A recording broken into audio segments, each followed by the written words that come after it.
राधे राधे। हरे कृष्णा। गीता में योगी राज श्री कृष्ण महाराज ने संदेश दिया है कि अवश्यमेव भोक्तव्यम कर्म कृतम शुभाशुभम, अर्थात व्यक्ति को अपने किए हुए शुभ और अशुभ सभी कर्मों का फल अवश्य ही भोगना पड़ता है। नीति शास्त्रों ने मनुष्य के कर्म करने की तुलना किसान के साथ की है। वह कहते हैं कि तो यद पतिम बीजम लभते ही तादृशम फलम, अर्थात जिस प्रकार एक किसान अपने खेत में जिस फसल का बीज बोता है वही बीज फसल के रूप में किसान काटता है। इस सिद्धांत के विरुद्ध न कभी आज तक हुआ है और न कभी आगे होगा। इसलिए कहावत प्रसिद्ध है कि बोया पेड़ बबूल के तो आम कहाँ से होए। यही व्यवस्था परमात्मा द्वारा बनाई गई सृष्टि में मनुष्यों के ऊपर भी लागू होती है।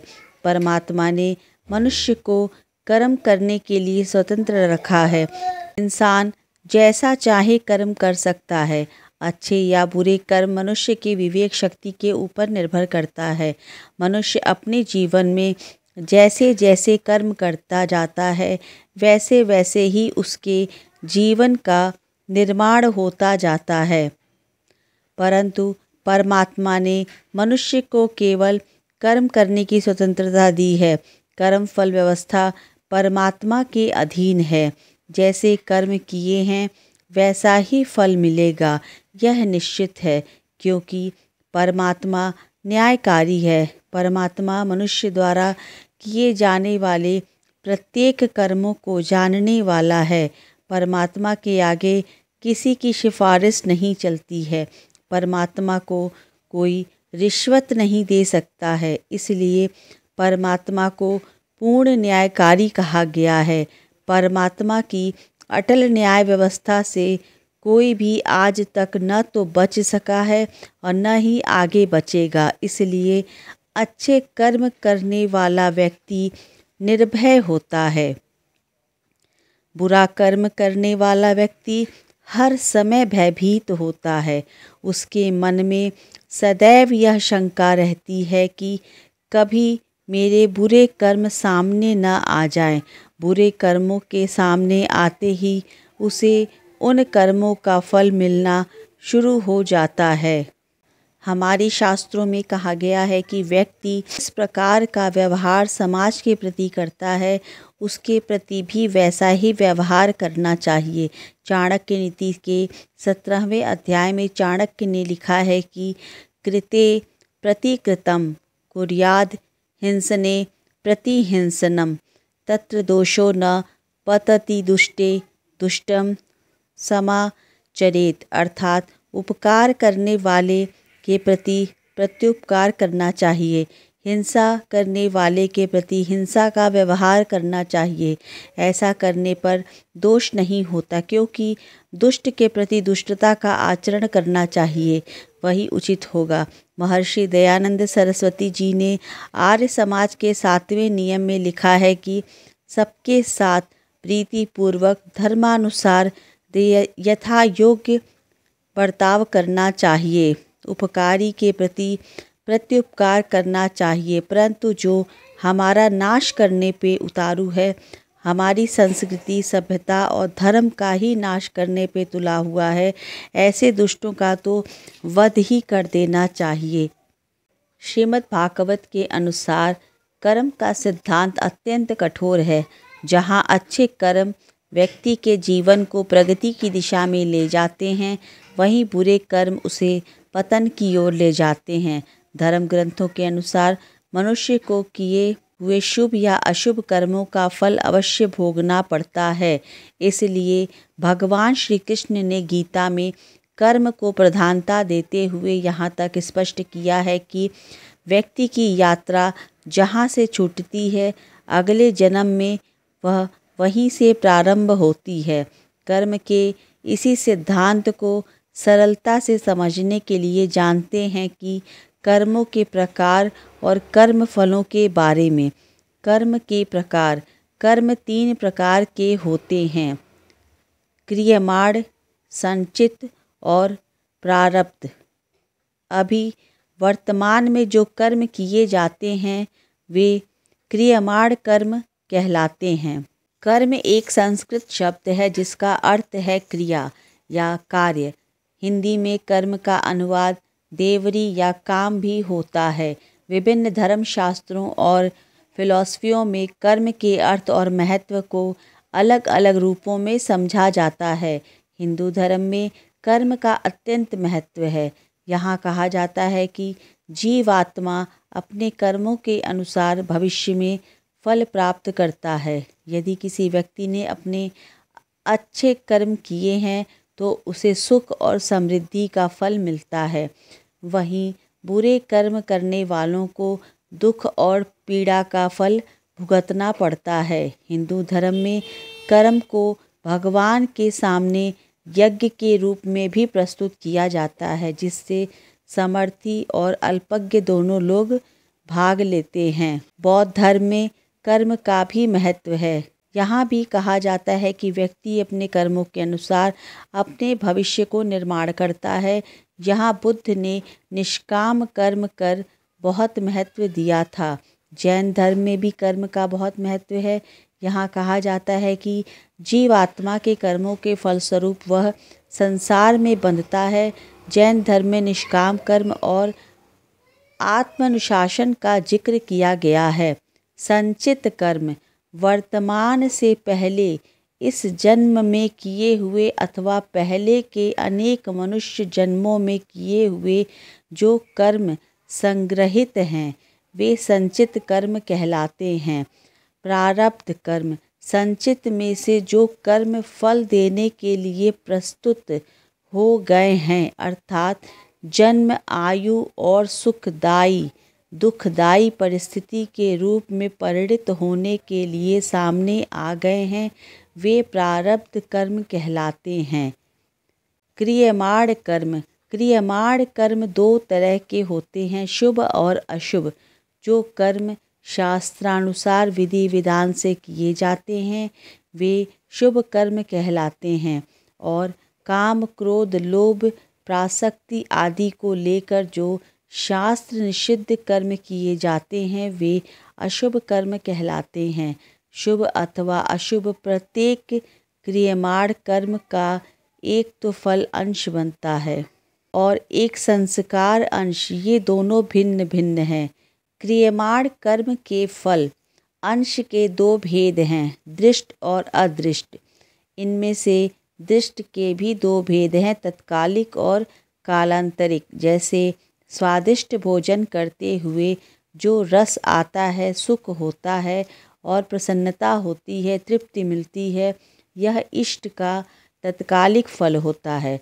और भोजन के परिणाम में आयु, बल, आरोग्य आदि का बढ़ना यह दृष्ट का कालांतरिक फल है। ऐसे ही जिसका अधिक मिर्च खाने का स्वभाव है, वह जब अधिक मिर्च वाले पदार्थ खाते हैं तो उसको प्रसन्नता होती है, सुख होता है, और मिर्च की तीक्ष्णता के कारण मुंह में, जीभ में जलन होती है, आँखों से और नाक से पानी आने लगता है, सिर से पसीना निकलता है।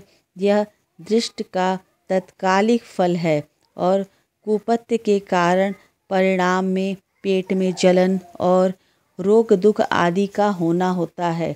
यह दृष्ट का कालांतरिक पर फल है। इसी प्रकार अदृष्ट के भी 2 भेद होते हैं, लौकिक और पारलौकिक।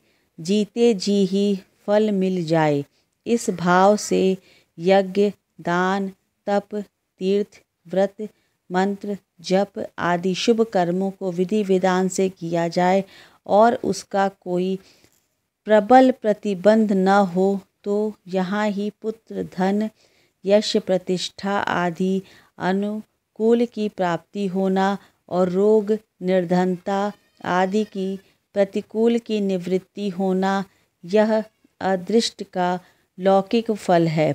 और मरने के बाद स्वर्ग आदि की प्राप्ति हो जाए, इस भाव से यथार्थ विधि विधान और श्रद्धा पूर्वक जो यज्ञ दान तप आदि शुभ कर्म किए जाएं तो मरने के बाद स्वर्ग आदि लोकों की प्राप्ति होना यह अरिष्ट का पारलौकिक फल है। ऐसे ही डाका डालना, चोरी करना, मनुष्य की हत्या करना आदि अशुभ कर्मों का फल यहाँ की कैद, जुर्माना, फांसी होना यह अदृष्ट का लौकिक फल होता है। घोर पापों के कारण मरने के बाद नरकों में जाना और पशु पक्षी कीट पतंगे आदि बनना यह अदृष्ट का पारलौकिक फल है।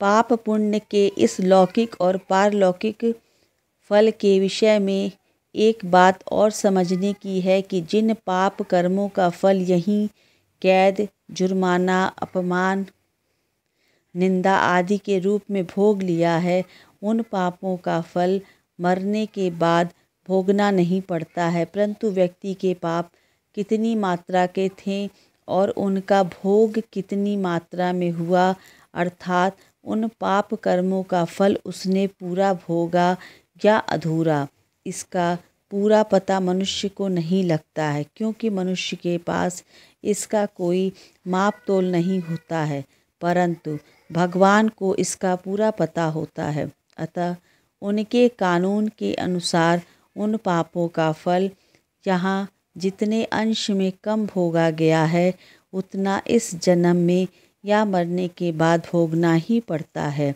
इस वास्ते मनुष्य को ऐसी शंका नहीं करनी चाहिए कि मेरा पाप तो कम था पर दंड अधिक भोगना पड़ा, अथवा मैंने पाप तो किया ही नहीं, दंड मुझे मिल गया। कारण यह सर्वज्ञ, सर्व सुहृदय, सर्व समर्थ भगवान का विधान है। पाप से अधिक दंड कोई नहीं भोगता। जो दंड मिलता है वह किसी न किसी पाप का ही फल होता है।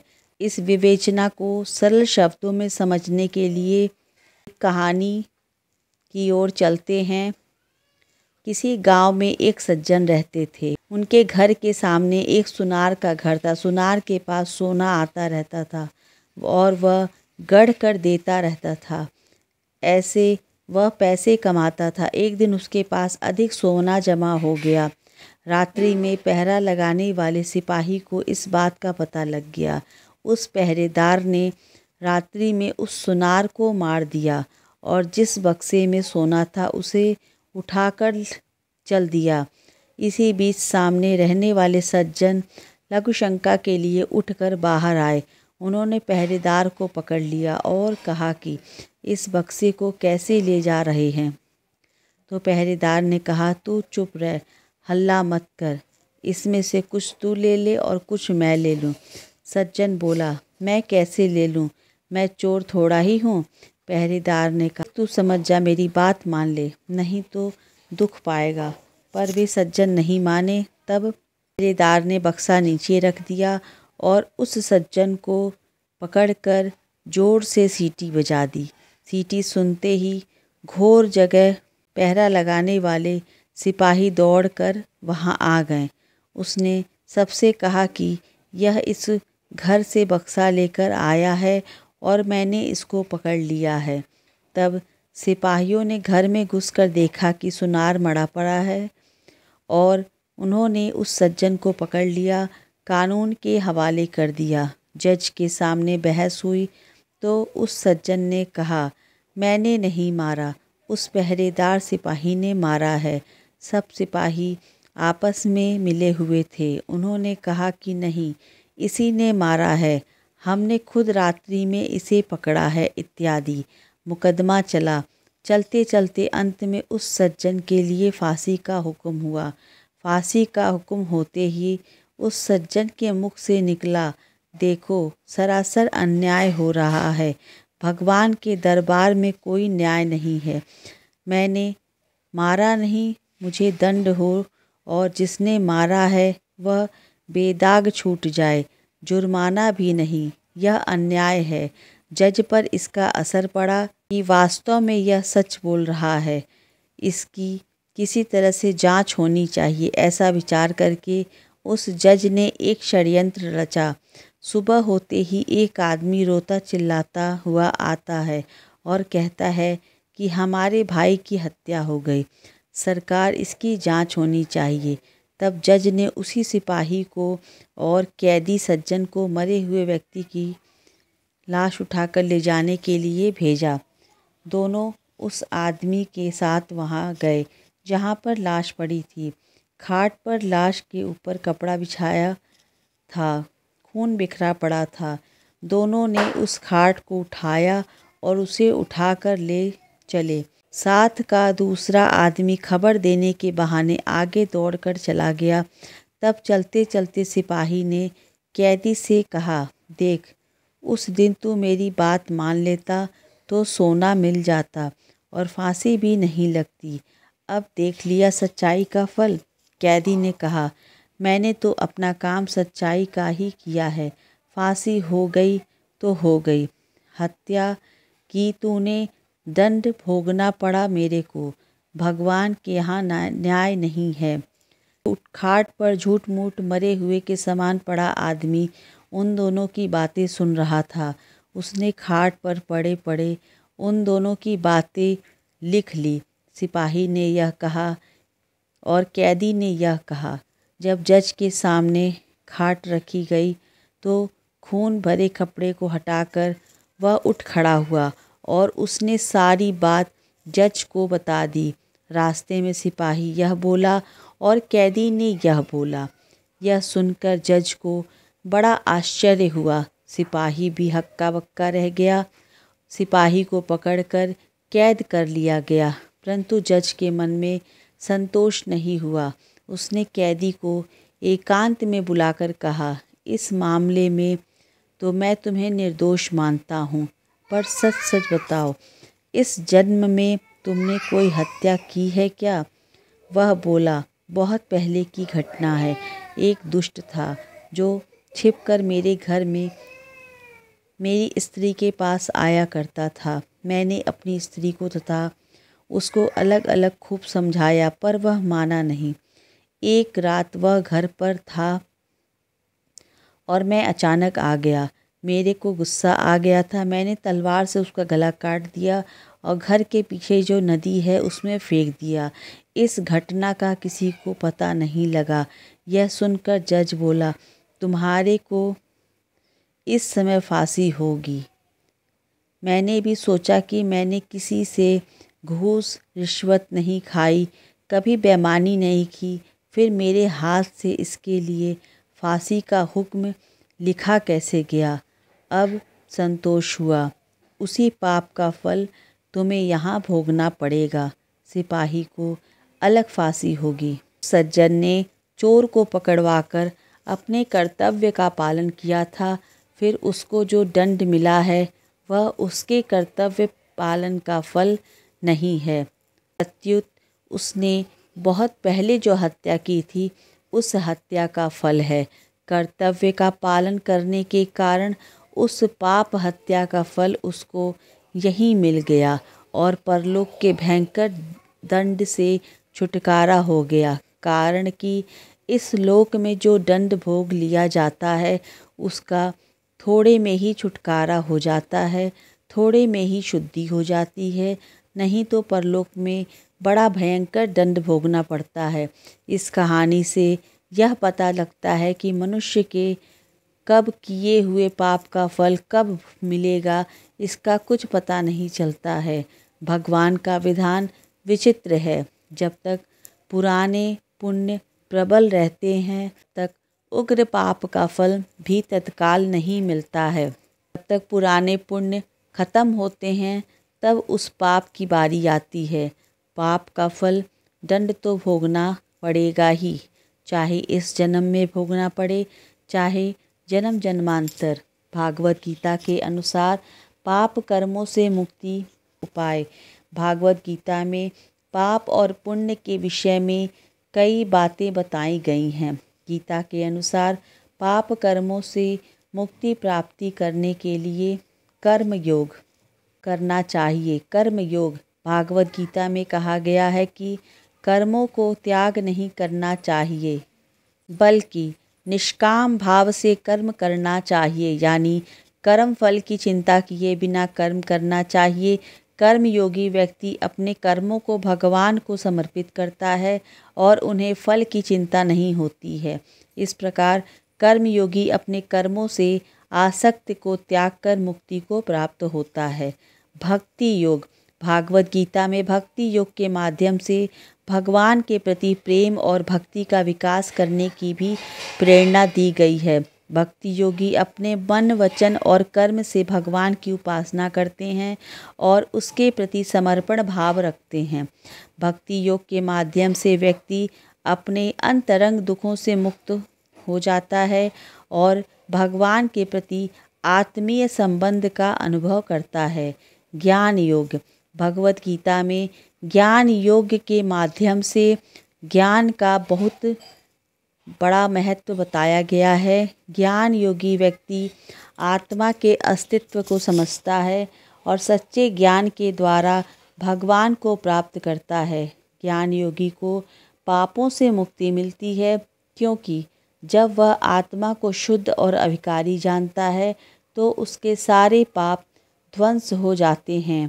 भागवत गीता के अनुसार ये 3 योग, कर्मयोग, भक्ति योग और ज्ञान योग, एक दूसरे के साथ मिलकर व्यक्ति को आत्मिक शुद्धि और मुक्ति की प्राप्ति में मदद करते हैं।